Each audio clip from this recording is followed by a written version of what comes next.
Assalamualaikum warahmatullahi wabarakatuh. Sampurasun. Dalam perjalanan kami menuju ke sebuah tempat, tanpa disengaja kami melewati sebuah keramat. Dan akhirnya, untuk menghilangkan penasaran, kami pun mencoba untuk mampir di keramat tersebut, ditemani oleh Bapak Juru Kunci, Bapak Ajo.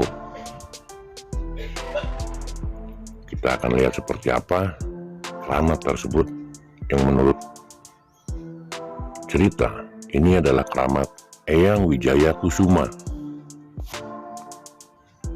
Ternyata keramat ini menyatu dengan kuburan umum atau pemakaman umum, karena di luar keramat ini ada beberapa kuburan untuk masyarakat umum. Tadinya kami mengira bahwa kuburan-kuburan sekelilingnya itu adalah kerabat dari beliau. Ada 3 keramat di tempat ini. Pertama, Eyang Wijaya Kusuma. Kedua, Eyang Jaya Lawang. 3, Eyang Sentot. Inilah keramat Eyang Wijaya Kusuma. Setelah kami nyampe di sana, ya, assalamualaikum warahmatullahi wabarakatuh. Waalaikumsalam. Saya bernama panggilan Ajo ya. Dalam KTP saya nama Deden Idris, tapi sehari-hari panggilan saya Kang Ajo. Saya selaku pengurus juru kunci makam ini turun-temurun. Saya diwaris oleh bapak saya almarhum Bapak Wiratma Kumis, sudah almarhum, dan menegaskan kepada saya dan disepakati oleh masyarakat sama tokoh kampung Keluih bahwa saya ditugaskan untuk mengurus atau memelihara makom atau situs ini. Ini bernama keramat Eyang Wijaya Kusuma. Menurut cerita orang-orang terdahulu atau cerita bapak saya selaku pengurus juru kunci di sini dulu, sekarang udah almarhum, bahwa ini merupakan patilasan Eyang Wijaya Kusuma yang nama aslinya katanya Eyang Jaya Raksa. Dia atau beliau menurut cerita terdahulu itu ini seorang raja, Raja Galuh, tapi saya tidak tahu benar apakah di zaman tahun berapa gitu ya. Menurut cerita orang tua saya juga, jadi enggak pasti ini. Tapi menurut bapak saya ini adalah leluhur Galuh juga gitu, katanya gitu. Salah satu Raja Galuh ya, Raja Galuh katanya. Bahkan di sini ada disebut istilahnya keramat Eyang Jaya Lawang. Beliau itu adalah salah satu panglima perangnya atau patihnya katanya. Dan di sana ada makam Uyut Sento. Eyang Uyut Sento, dia merupakan disebut penasihatnya katanya gitu. Maaf, tadi yang di sana siapa? Eyang Jaya Lawang Jaya di Lawang. bawah ya. Katanya patihnya itu.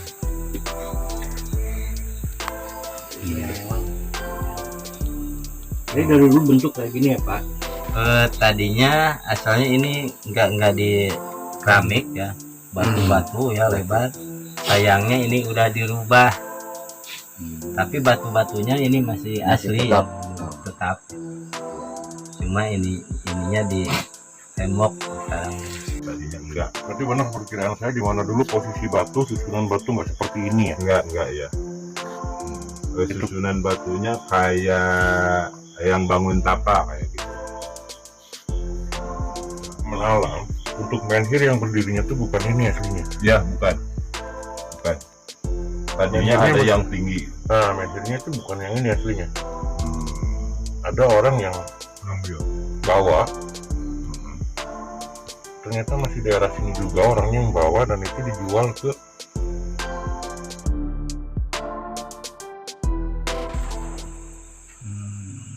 Ya kurang lebih 70 sentian tadinya. Itu kenapa?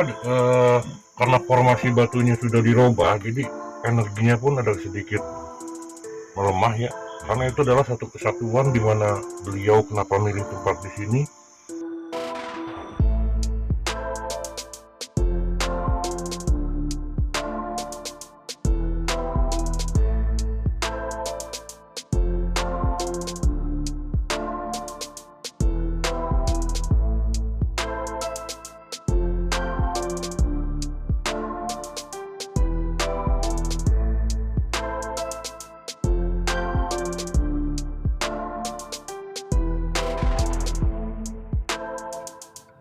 Susunan batu yang ada di Keramat Eyang Wijaya Kusuma ternyata telah dirubah.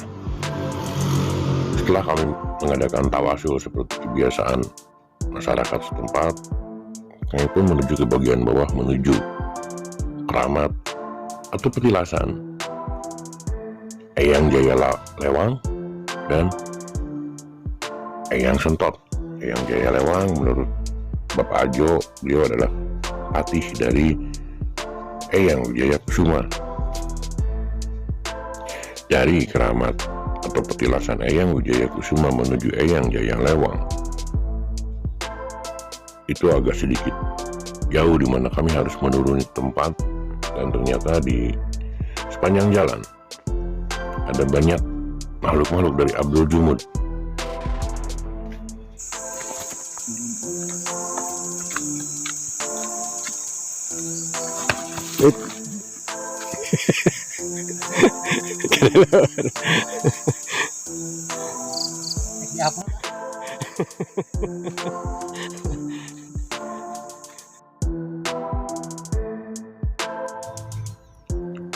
Sepanjang perjalanan menuju ke petilasan Eyang Jaya Lewang, konsentrasi saya selalu tidak bisa fokus karena sekeliling terdapat banyak makhluk-makhluk dari Abdul Jumud.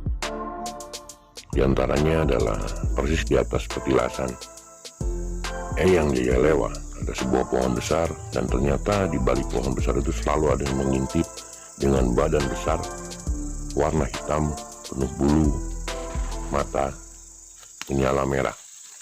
Tapi saat kita hampiri, makhluk tersebut selalu menghindar. Batu-batu di petilasan Eyang Jaya Lewang pun, menurut rekaman alam yang saya terima, ternyata telah banyak yang hilang. Mungkin karena ketidaktahuan atau apa pada zaman dahulu, akhirnya satu persatu batu tersebut diambil, entah itu untuk jalan atau mungkin untuk pembangunan rumah.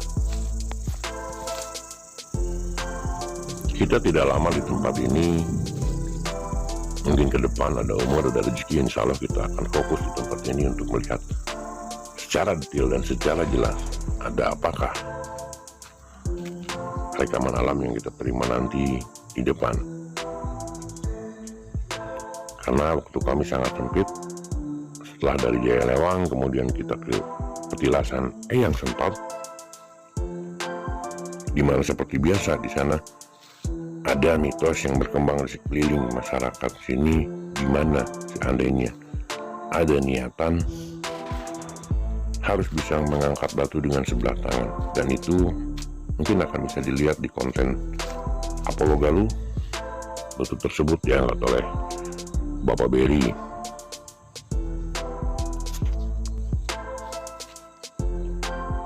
Keramat ini berada di desa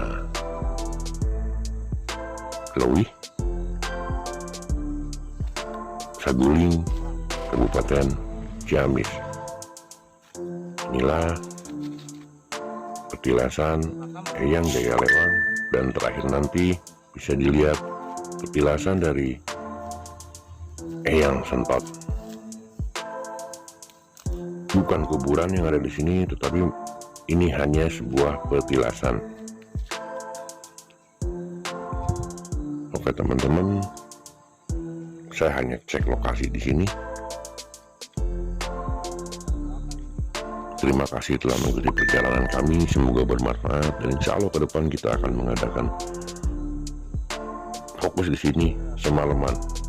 Ada apakah, seperti apakah? Kan untuk saat ini saya merasakan lebih banyak energi negatifnya daripada energi positifnya.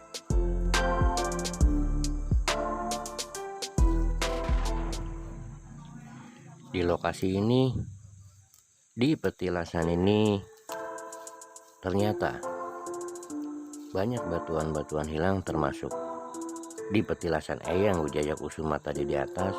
Menhir yang paling panjang pun ternyata telah dicuri oleh orang. Dari rekaman alam yang ada yang kami terima, ternyata yang mencuri batu tersebut bukan orang luar, masih orang dari kabupaten yang sama, cuma berbeda kelurahan.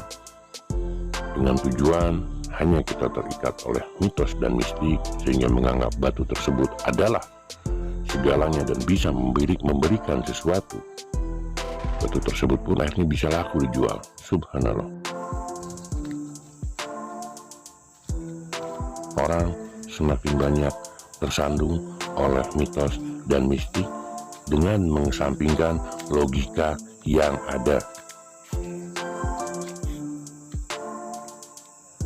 Selesai melihat-lihat petilasan Eyang Jaya Lewang, inilah jalan menuju ke petilasan Eyang Sentot.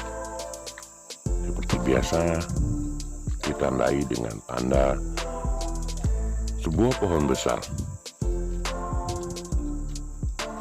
Entah kenapa di pohon besar tersebut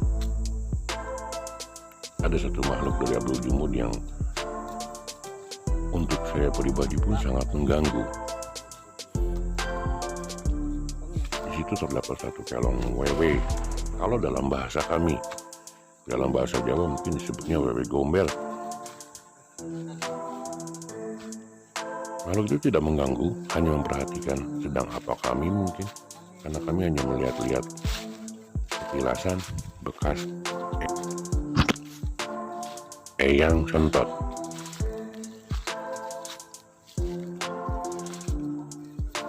Di sini menhirnya ada 2 masih lengkap. Kemudian susunan batunya pun saya perhatikan tidak banyak hilang, karena untuk yang satu ini tempatnya agak sedikit masuk, tidak untuk perlintasan manusia seperti petilasan yang 2 tersebut. Teman-teman, terima kasih banyak telah mengikuti perjalanan kami. Semoga bermanfaat. Insya Allah kita ketemu lagi di depan untuk lebih fokus di tempat ini. Ada apa, seperti apa. Semoga bermanfaat. Sampai ketemu di perjalanan kami berikutnya. Assalamualaikum warahmatullahi wabarakatuh.